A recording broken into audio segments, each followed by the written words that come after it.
और ਜਿਹੜੇ ਮਸਲੇ ਸਾਡੇ ਸਾਰੇ ਨੂੰ ਇਹਨੇ ਸਾਰੇ ਹੀ ਲਈਏ ਤੇ ਇੱਕ ਵਾਰੀ ਜੰਮੂ ਪ੍ਰਦੇਸ਼ ਜੰਮੂ ਸਟੇਟ ਜਿਹੜਾ ਅਲਟੀਮੇਟ ਸਾਡਾ ਗੋਲ ਹੈ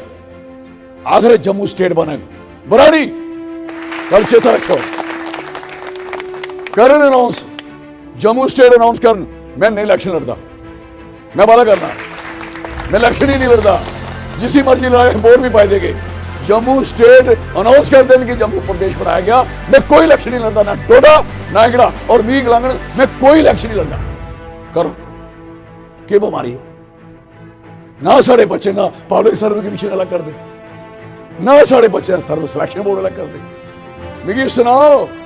यूनिवर्सिटी क्लस्टर यूनिवर्सिटी बनी जम्मू थोड़ी क्लस्टर यूनिवर्सिटी थोड़े 4 कॉलेज पाए 2 वीमेन कॉलेज पाए इन्हें सारे कॉलेजें की पाई है और इंटू उसे दाखिल होने वास्ते जम्मू कश्मीर का कोई बच्चा भी नहीं कॉलेज दाखिल हो सकता कमाल है और इदा जो BC है जो क्या दसी चांसलर एक प्रो चांसलर होगा मिनिस्टर और chancellor of the chief minister क्या बात है यार और गवर्नर कुछ नहीं पता लगा इन्हें गवर्नर कुछ नहीं और इस करिए कि सारी जिंदगी आने वाले समय और जो पिछू आया और आगे चलना है उनके तलाश है कि रियासत जम्मू कश्मीर का चीफ मिनिस्टर रहना है तो कश्मीर का रहना कश्मीरी रहना इसके लिए एक पोस्ट बना लो मैं विरोध किया कैबिनेट ये बाकी प्लान इन्हें पता नहीं लगा इसके लिए मैं कहना चाहता उधर रिजल्ट के निकलिया अज अनंतनाग दे कश्मीर दी बच्चियां थोड़े परेड कॉलेज थोड़े गांधीनगर वीमेन कॉलेज दाखिल हुई सारी हॉस्टल दी सीटां नहीं मिली बाहर मैं पूछा वादे उसकी करिए क्लस्टर यूनिवर्सिटी बड़े थोड़ियां ट्रेनिंग थोड़ी खाई होनी नौकरियां थोड़ियां खाई होनी है जी मारा तुसें ही पानी डिवेलपमेंट थोड़ी नहीं होनी काम थोड़े बंद हो जाने मिगी सुनाओ अजे भी नहीं असीं सुधरना चाहिए अजे भी नहीं सुधरना चाहिए इस करिए इत्थे लड़ाई हिंदू मुस्लिम की नहीं है इत्थे लड़ाई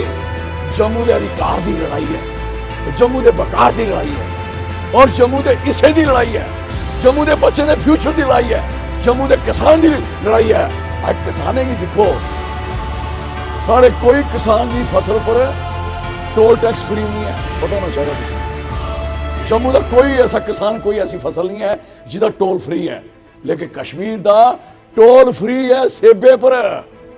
थोड़ा किसान अपनी फसल बेचन जा नहीं सकता पार जा मक लिए जा धान लिए जा उसी फाइन है जुर्माना है लेकिन सेबे पर केड़े पर कश्मीर का सेब फ्री 70,000 ट्रक सेबे ने उठे गए टोल फ्री टप्पे पहला टोल है एक जम्मू थोड़ियां गड्डियां लागे फिरने वाली भी रोड ढाई लेंगे लेकिन वो गड्डे ट्रक लैन लगी दी जा दी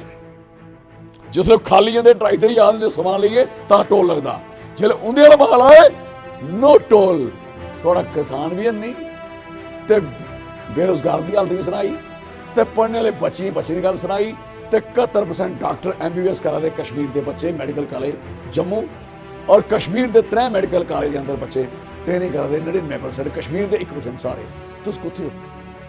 वेयर यू आर अस लड़ाई लड़चे लड़ाई इसके लिए ये लड़ाई निर्णायक है ये लड़ाई फैसला कौन है ये गल मेरी चिंता रखियो ये लड़ाई आम नहीं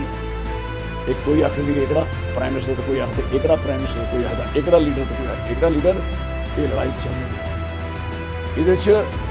च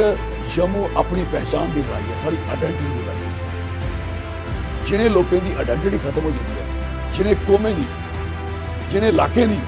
उनकी एग्जिस्टेंस भी खत्म हो जाती है चेता उनका सब नामो निशान खत्म हो जाता फिर लिखा हजारों साल की बात है जम्मू कश्मीर में डोगरा लोग हुआ करते थे आजकल कुछ पिंजर मिले हैं इन पिंजरों में पता लगे बड़ी पसली अच्छी थी मोटी थी लेकिन कुछ दिखाई नहीं दी ये चाहते हो चाहते नहीं चाहते हो तो जनाब सारे ही अपना ये डोगर प्रदेश का इलेक्शन जोड़ा वो इलेक्शन हिंदुस्तान के अंदर पता लगे कि जम्मू कश्मीर के अंदर डोगरा लोग भी कोई लोग हैं ये गल है ये साबित हो चुका कि कश्मीरी लोग भी कोई कश्मीरी लोग न साबित है लेकिन ये साबित हो गए कि जम्मू कश्मीर के अंदर एक और पुरानी रंदा पुरानी एक और सोल रही है, वो सोल पूरी है डोगरा। जय डुग्गर, जय डोगरा।